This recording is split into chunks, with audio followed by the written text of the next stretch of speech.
Thursday to each of you, and welcome to the Locked On Grizzlies podcast. We are 5 weeks away from the 2022 NBA draft. And while we certainly would love to still be talking about the Grizzlies playing basketball, the future is in full focus. How the NBA draft lottery actually impacts the Grizzlies, and a few thoughts on the draft as we start Draft Thought Thursdays leading up to the 2022 NBA draft. Damichael Cole's back with me. Shawn here as well. Let's get going here on the Locked On Grizzlies podcast. You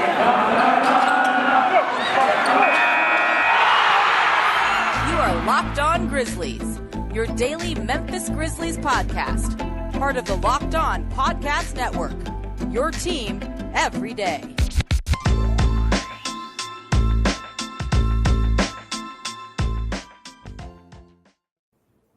So I'm going to make a claim here that I don't actually believe in, and I'll never admit in public is true, but it's a bit more fun when Damichael is back with me. Welcome to the Locked On Grizzlies podcast. My name is Shawn Coleman. His name is Damichael Cole. Great show yesterday talking about Zaire Williams breaking out, which we all hope he certainly will. I'm so glad that I was able to give my thoughts.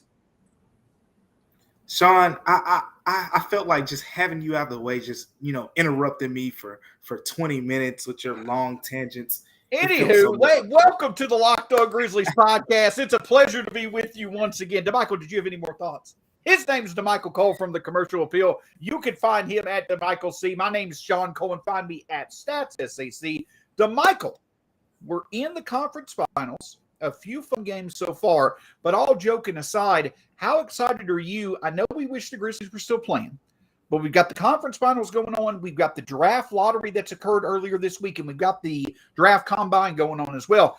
Pretty exciting time when it comes to basketball. Yeah, it's pretty decent, I'd say. You get Steph Curry versus Luka Doncic. That's pretty good. You get Jimmy Butler versus Jason Tatum, round 2. They said they were the bubble frauds, but they're both proven now. There's nothing fake about what they did in the bubble. So it's a pretty good, exciting time. But yeah, you mentioned what the Grizzlies fans are looking forward to the most is right now these NBA draft combine workouts and potential players who could be Grizzlies, because they have three picks, Shawn. We don't know if they'll keep them, but they have 3.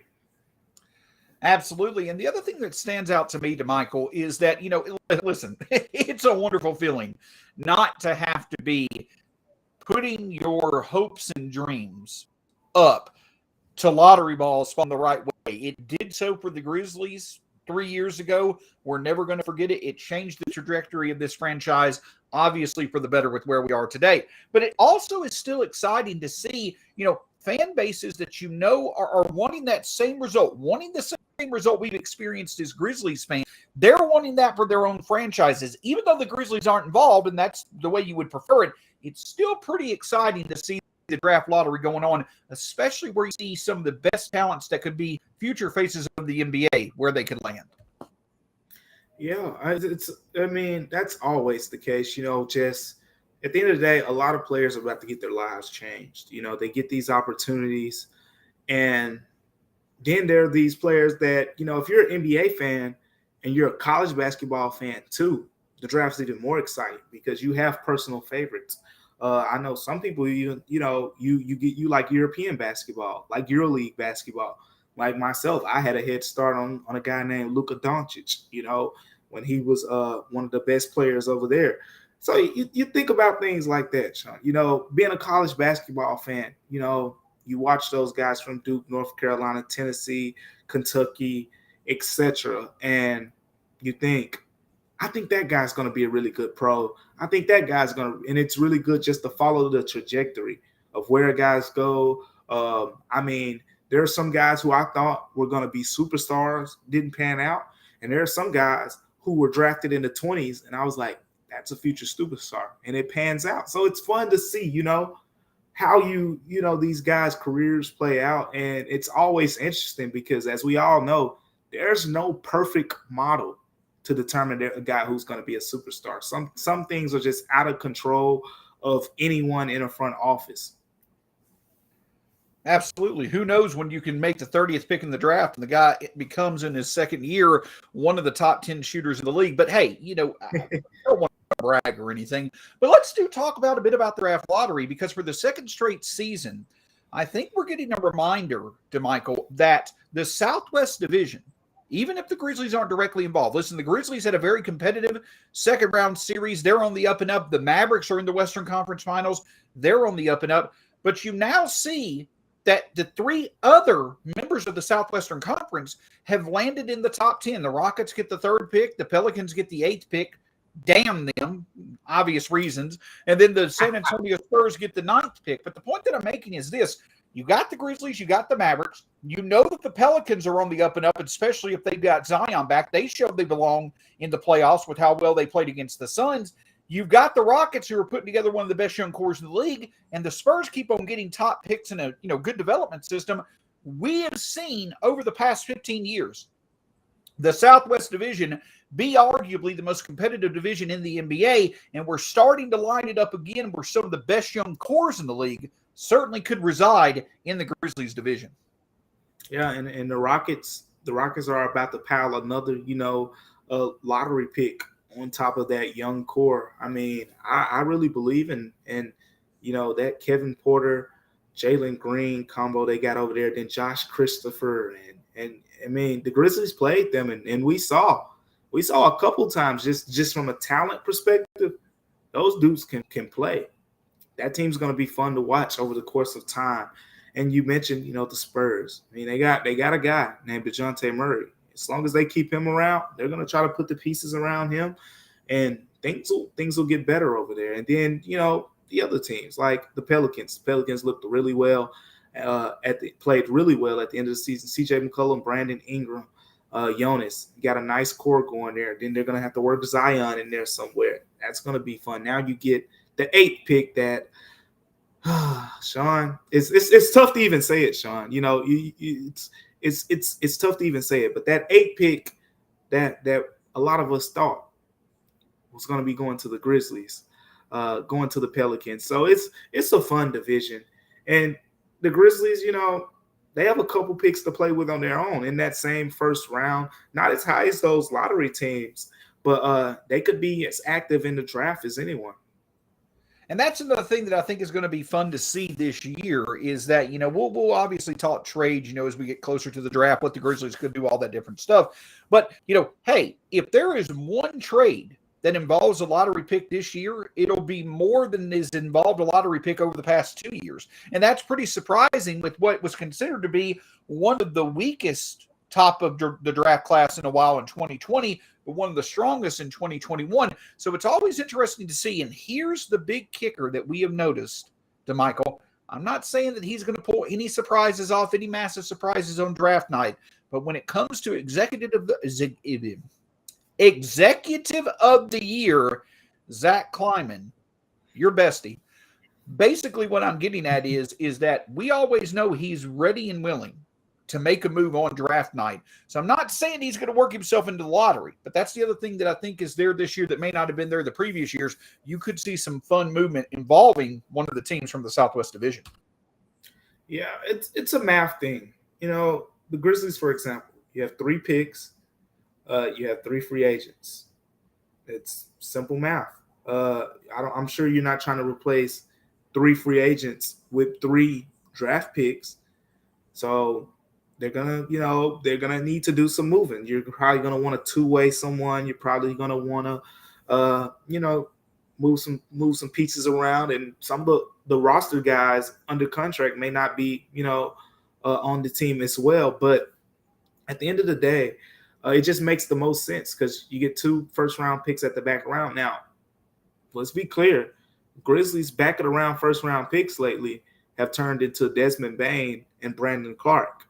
So it's kind of working out when they're picking in this 22 where they have their first round pick and 29 range. Those have been very good draft positions for the Grizzlies as of late. But it's tough to keep hitting in that area. I mean, it's tough to hit top 5 consistently. So I can only imagine 22 and 29. I wouldn't be surprised in the least, Shawn, if there's a guy out there that they're just enamored with. He's projected to go around 15, 16, 17.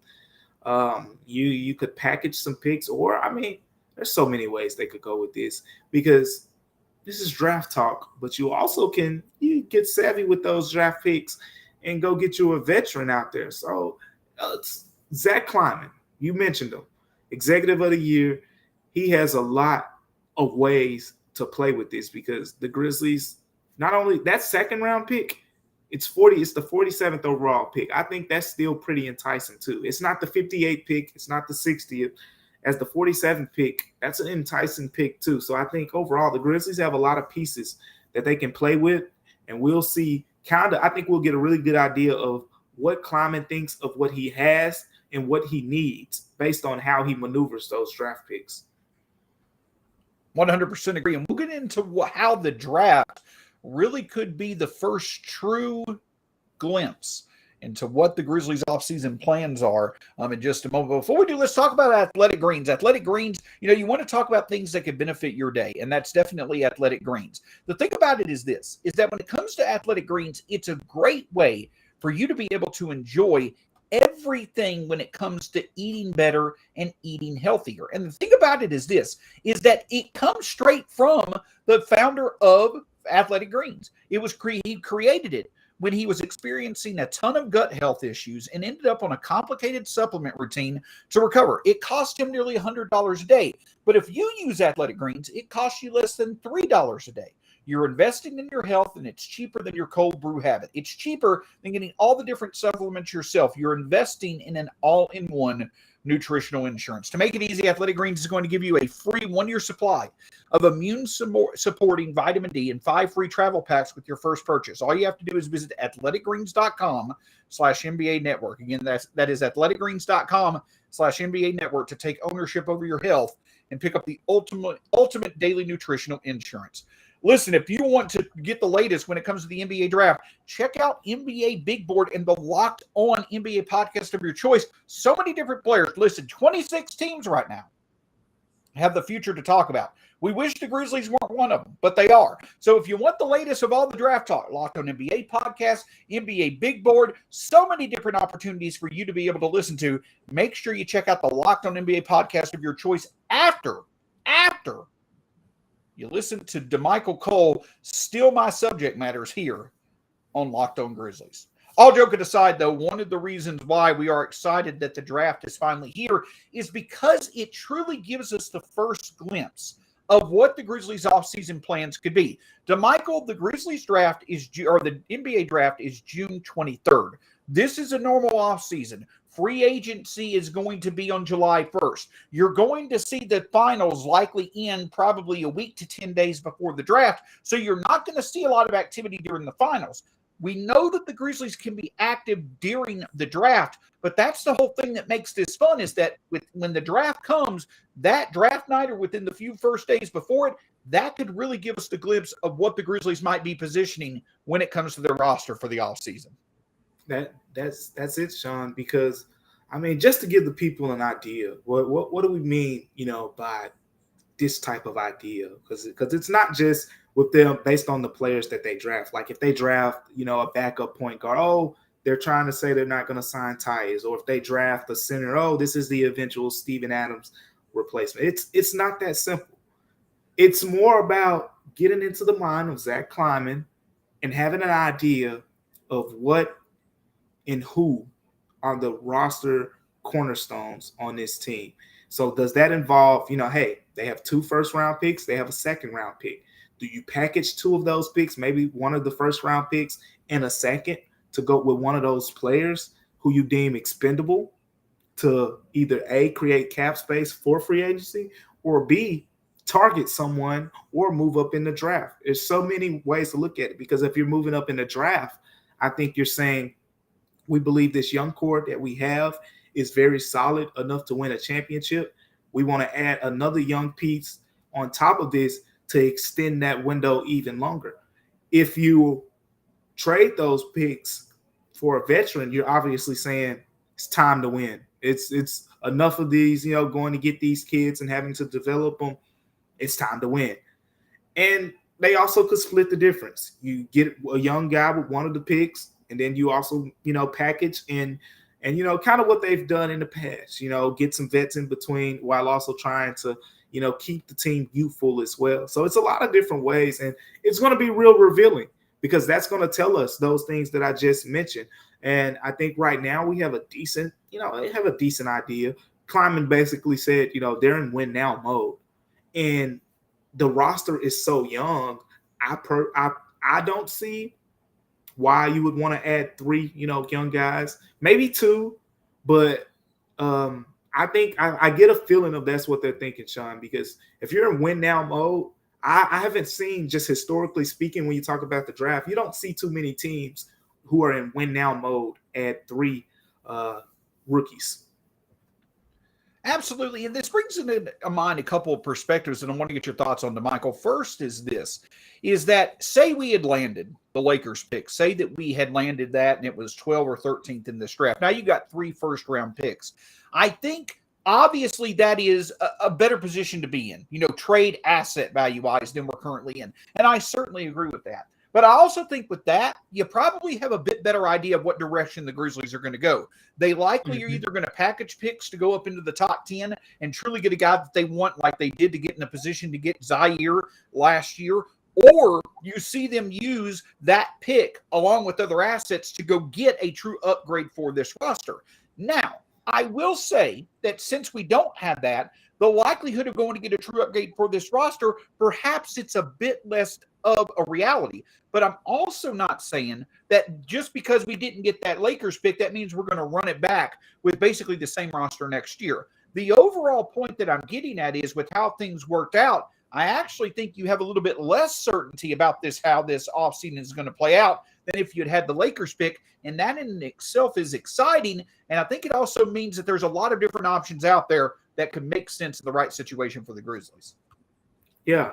And I agree in a way, because with that Lakers pick, I mean, you had a lot of ways to play with that too. If you get that, you talk late lottery pick, that pick, it stands alone by itself in terms of acquiring a high major talent. Any lottery pick, just the word lottery pick attached to a player, you're going to get a high quality player. Late first round pick, you still talking, getting a really good solid player in return. We've seen players like PJ Tucker, get traded for late first round picks just to give, the listeners an idea of just the value that's been shifted around usually when you think of late first round picks. So you're looking solid players, but it's a big difference. It's definitely a big difference. But in the Grizzlies' favor, they don't have 1 late first round pick. They have 2. And it's a lot of different ways they can go with that. The Grizzlies also, they have history, like I said earlier, of hitting on those picks as recently as, Desmond Bain a couple years ago and Brandon Clark the year before that.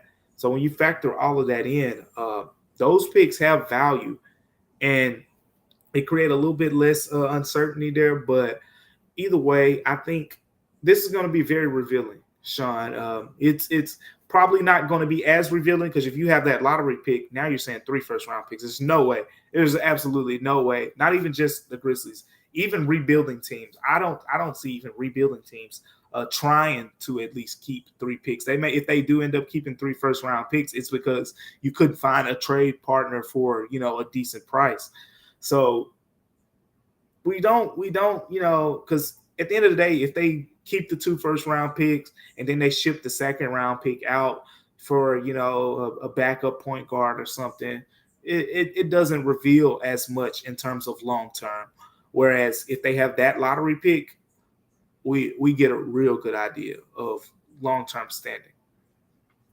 Absolutely. And the thing that I can tell you also is that when it comes to the Grizzlies, yes, we could talk about potential trades. Yes, we could talk about potential moves that they could do with those picks that may put them from actually picking a player. But I also think there's a bit more value in having these picks than some may think. We'll discuss that in just a moment. But if you want long-term value, I'm going to tell you a great place to start, and that is Sakara.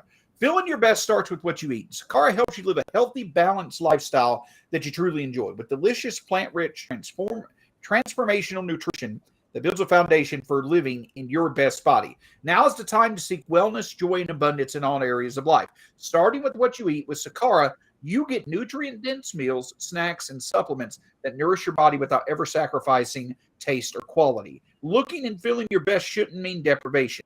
Instead, choose joy and abundance. Sakara's organic, plant-rich, transformational nutritional programs are designed to help you cultivate body intelligence so you can nourish your body and experience the things you want.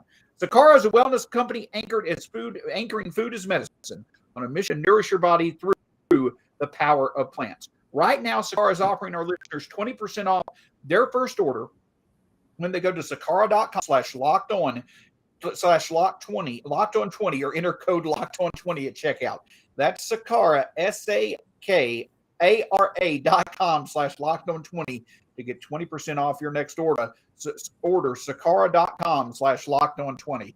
Damichael, I'm going to tell you this. Sakara is a great way for you to be able to make your day better, but I know Built Bar is as well. I enjoy it in breakfast.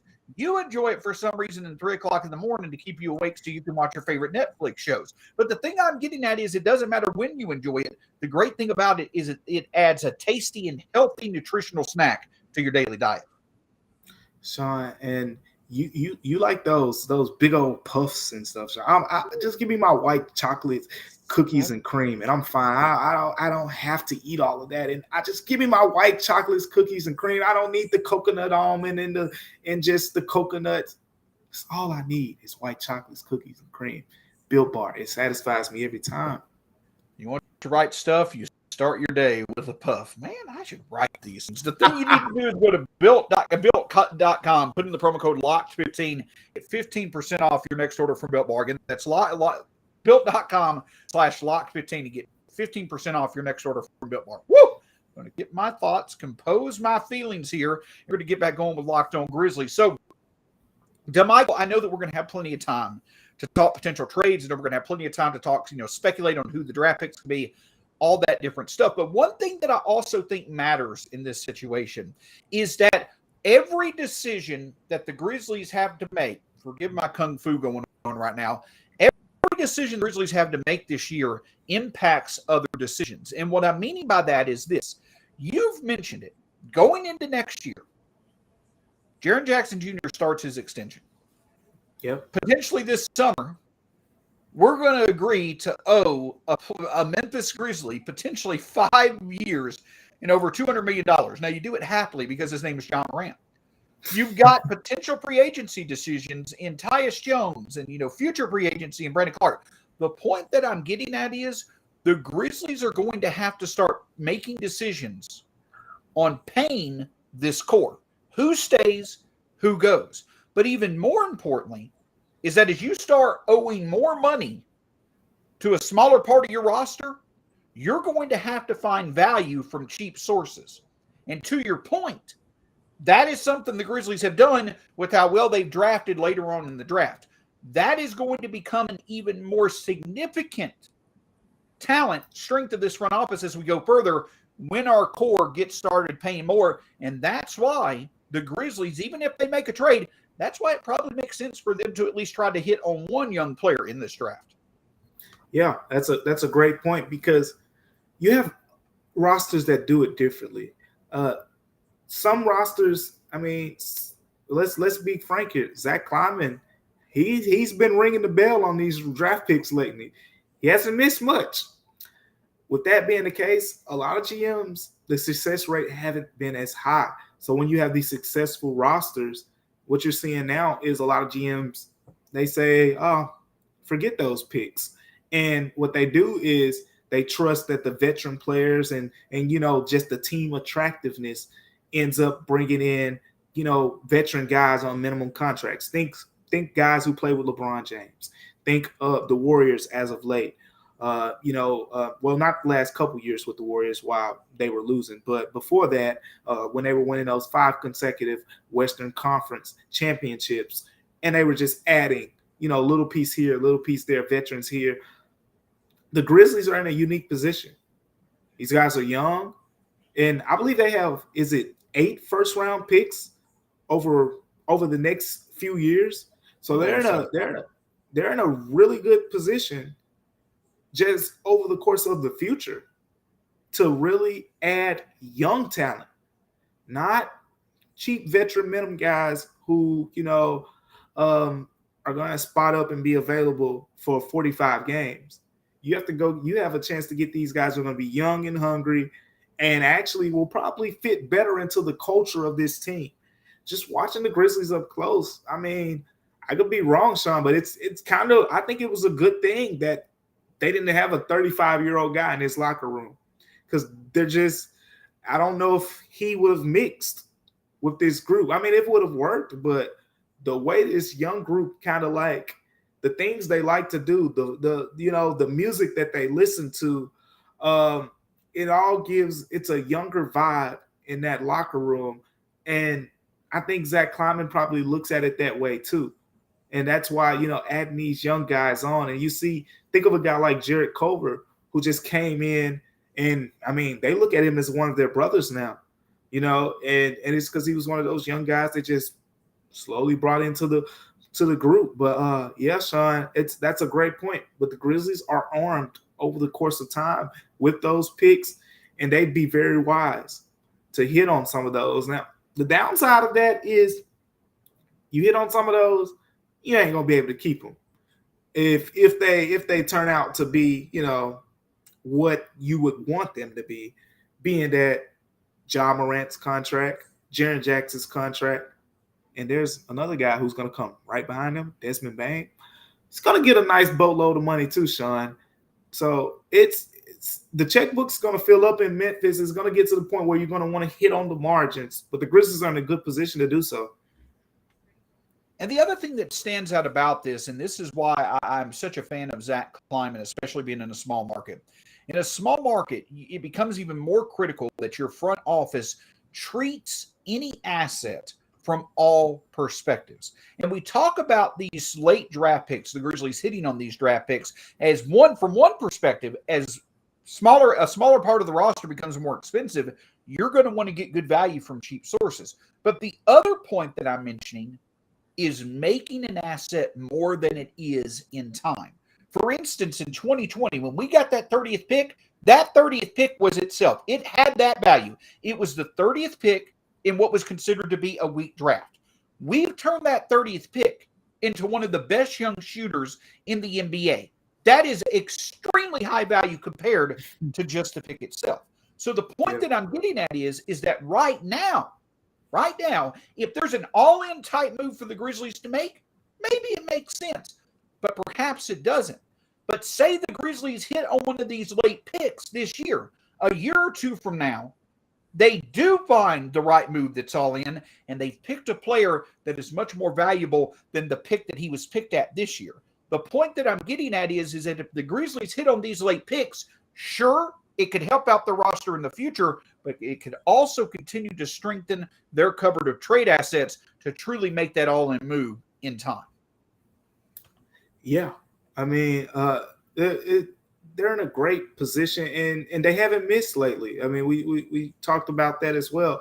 22nd pick. I think that's around the time Brandon Clark was picked.